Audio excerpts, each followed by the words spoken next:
Почему весна красна? Ответом на этот, казалось бы, тривиальный вопрос стала новая постановка Башкирского театра кукол. Спектакль рассчитан на самых маленьких театралов – от года до 3 лет.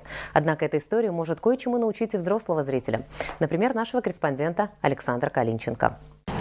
Зрители только собрались и уже с нетерпением ждут начала представления. Только сказка никуда не торопится. Спит она. С такого вот медленного пробуждения начинается история про весну, точнее про ее поиски. Лесные жители хотят ее увидеть и получить, наконец, ответ на главный вопрос спектакля. Какая еще весна красна?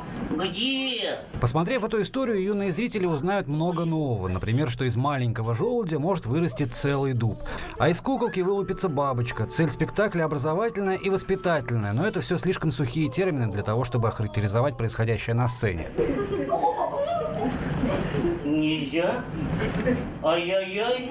В репертуаре Башкирского театра кукол это уже 3-й спектакль из серии «Времена года». До этого были про зиму и про осень. 3 актера на сцене, они же авторы идеи, сценаристы и режиссеры. Идешь вот так по улице, идешь, дзинк, идея. Да. Все. Потом приходим все вместе, Да. вываливаем. О, здорово, говорим, Да. и все. И вот уже в 3-й раз главными героями становятся медвежонок, зайчонок и белочка. С ними-то и происходит полноценная, но рассчитанная на самых маленьких зрителей история со своей интригой, кульминацией и финалом.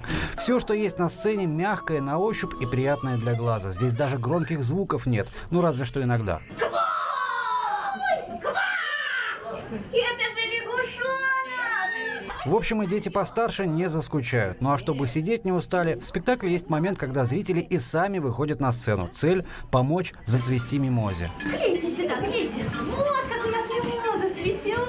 По ходу действия декорации из холодных белых становятся нежно-зелеными. Кое-где на сцене начинает расти трава и распускаются цветы, словно наглядно отвечая на главный вопрос – почему же весна красна? Потому что красна – это значит очень-очень красиво.